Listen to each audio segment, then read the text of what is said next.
आप देख रहे हैं सूत्रकार समाचार। दुनिया का सबसे बड़ा second hand book market college street हमेशा से अपने किताबों के लिए जाना जाता है, लेकिन पिछले कुछ सालों में न सिर्फ किताबों की खरीदारी में गिरावट आई है, यहाँ के किताब विक्रेता अपनी समृद्ध इतिहास को बचाने के लिए लगातार कोशिश कर रहे हैं। इसी कोशिश को जानने और स्थिति को परखने के लिए सूत्रकार की टीम कॉलेज स्ट्रीट जा पहुंची। तो आइए आपको दिखाते हैं उसी पर बनी एक खास रिपोर्ट। नमस्कार, सूत्रकार समाचार में आप सभी लोगों का स्वागत करता हूं। मैं Ankit Kumar Sinha. City of joy, महलों का नगर, जुलूसों का शहर तथा पूर्व का प्रवेश द्वार कहे जाने वाले कोलकाता की पहचान जाने कितने नामों से हो सकती है। कभी भारत की राजधानी बना तो कभी क्रांतिकारियों का गढ़। ये एक ऐतिहासिक नगरी है और इसको ऐतिहासिक बनाने में कई महत्वपूर्ण स्थानें हैं। अभी मैं जहाँ खड़ा हूँ, कॉलेज स्ट्रीट एरिया जिसे कहा जाता है, जिसे बोईपाड़ा भी कहा जाता है बंगाली में। बोई मतलब किताब होता है हिंदी में, और पाड़ा मतलब इलाका होता है। बोईपाड़ा मतलब किताबों का इलाका। और ये है भी क्योंकि ये यहाँ पर जो ये है, ये पूरा वर्ल्ड का जो दूसरा सेकेंड हैंड बुक का मार्केट है, सबसे बड़ा सेकेंड हैंड बुक मार्केट है। इसके अलावा सबसे बड़ा बुक मार्केट में ये पूरे वर्ल्ड में स्थान रखता है। यहाँ पर किताबें खरीदी भी जाती है, किताबें बेची भी जाती है। और ये एरिया एक तरह से आध्यात्म, जो बंगाल के बारे में कहा जाता है प्लेस ऑफ इंटेलेक्चुअल्स, ये एक आध्यात्म की नगरी भी है। और इस आध्यात्म की नगरी के कई कारण है, क्योंकि यहाँ पर प्रेसिडेंसी यूनिवर्सिटी है। ये मतलब एक तरह से यहाँ पर सुभाष चंद्र बोस निकले हैं यहाँ से पढ़ के, बंकिम चंद्र चट्टोपाध्याय निकले, और भी कई नाम, अमर्त्य सेन जिन्हें नोबेल पुरस्कार मिला था, जो फिलहाल हमेशा से राजनीतिक में कई महत्वपूर्ण, आज की राजनीतिक में भी कई महत्वपूर्ण उनका वक्तव्य रहता है जो वायरल होते रहता है। ये एक तरीके से मैं अभी आपको कैमरामैन से बोलना चाहूँगा कि वो पैन करके दिखाए कि बुक यहाँ कितनी सारी किताबें हैं एक साथ।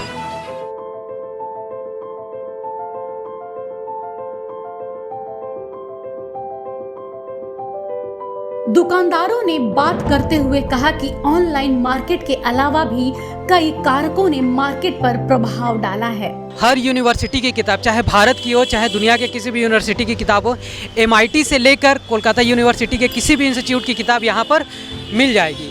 एक तो जो ऑनलाइन मार्केट है, अमेज़न से लेकर और भी कई प्रकार के मार्केट हैं, वो एक तरह से प्रभाव डाले। दूसरा कोरोना। तो इन्हीं सब लेकर हम कुछ दुकानदारों से बात करेंगे और देखते हैं कि उनकी क्या प्रतिक्रिया रहती है इस पूरे मामले पर। एक शंकर दा है, उनसे हम बात करते हैं जो ये दुकान चलाते हैं। तो कैसा, मतलब अभी क्या मार्केट की क्या परिस्थिति है? मार्केट का परिस्थिति अभी ख़राब है, इसलिए कि ऑनलाइन का प्रभाव से मार्केट का थोड़ा धीमा हुआ है मार्केट अभी, इसलिए थोड़ा प्रभाव आ रहा है हम लोग का ऊपर। एक और दूसरा जो है, अभी हर जगह बुक फेयर चल रहा है। जैसे अब से कलकत्ता बुक फेयर शुरुआत है, ऐसा जिला भी मेला चल रहा है, इसलिए थोड़ा यहाँ का प्रभाव है।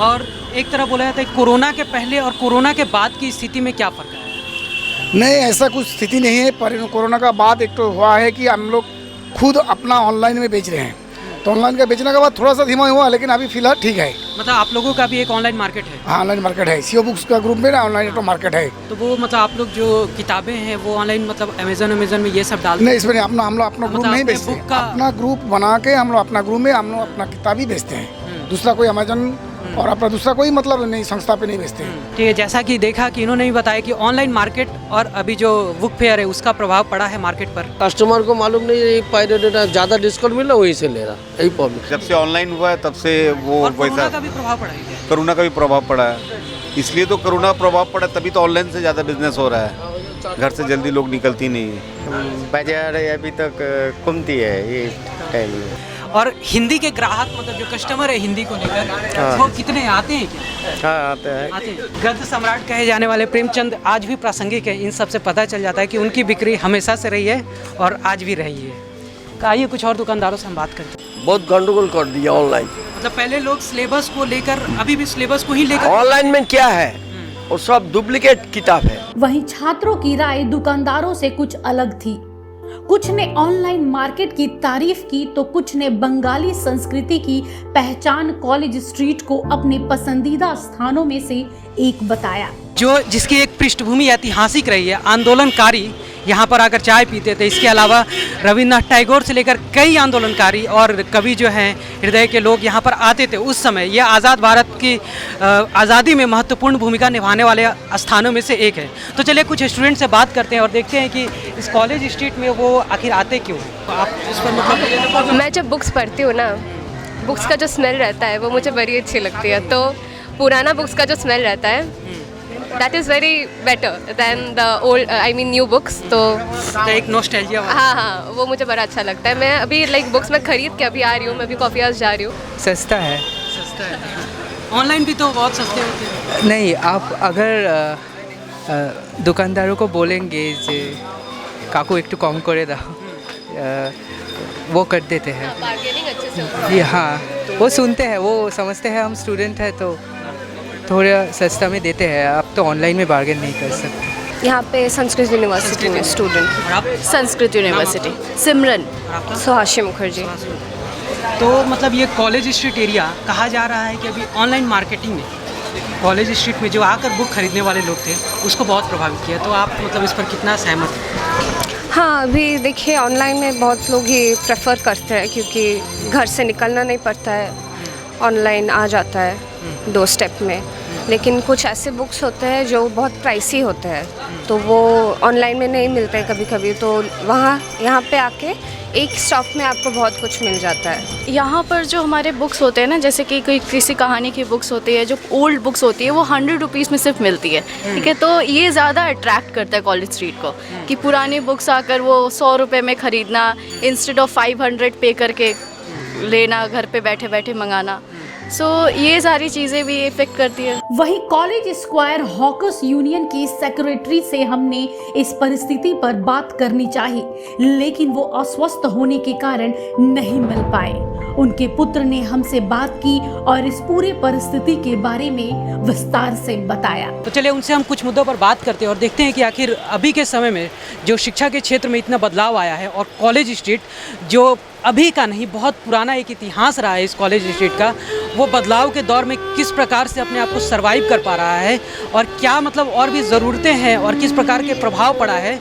चलिए उन्हीं से बात करते हैं और जानते हैं। मेरे जो इधर में बिजनेस है ना, वो 40 इयर्स पहले इस्टेब्लिशमेंट बिजनेस है। जो सरकार है वो टैक्स लेती है, यहाँ पर 80 दुकानें हैं, सरकार द्वारा टैक्स लिया जाता है ना? सरकार द्वारा किताब के ऊपर कोई टैक्स नहीं। Actually college street is the heart, education line की हार्ट ऑफ द सिटी माना जाता है। बहुत पुराना ट्रेडिशनल बिजनेस है किताब की। मैंने एशिया के नाम पे कॉलेज स्ट्रीट एक जाना पहचान का स्थान है एजुकेशन के लिए।